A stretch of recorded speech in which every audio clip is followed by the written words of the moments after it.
As many of you know, I'm a big fan of George Will, the Pulitzer Prize-winning columnist of the Washington Post.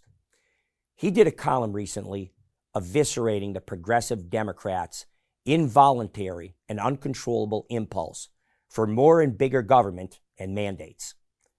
Mr. Will writes in his article about their obsessiveness in finding any excuse through government regulation for the minute supervision of life's activities. For example, he refers to Transportation Secretary Pete Buttigieg's recent speech, in which he says, and I'm quoting, "0 is the only acceptable number of deaths on our roadways."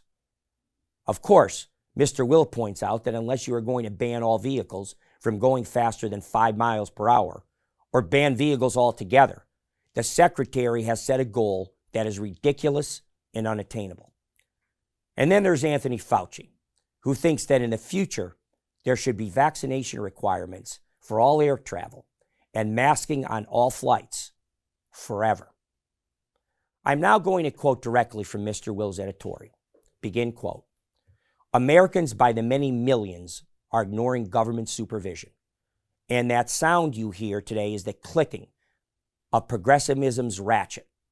Having a carbon footprint, taking a shower, eating cheeseburgers, and whatever affects others, so it should be regulated.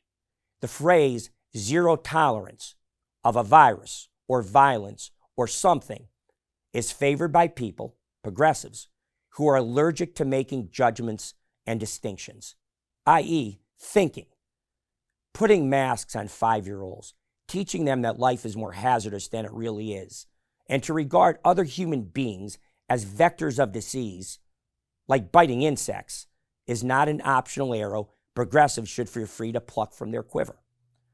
Remember the jest, progressives do not care what people do as long as it's mandatory. There must, however, be limits to prophylactic measures against even clear and present dangers. As happened during Prohibition, increasing swaths of the nation are ignoring efficiousness that is not plausibly related to proportionate public good. And that is clearly related to social bossiness. When Buttigieg identifies as the only acceptable social outcome something that is unattainable, we see how government forfeits public's trust. Americans are hitting the mute button on government that calls life's elemental realities and painful trade-offs unacceptable.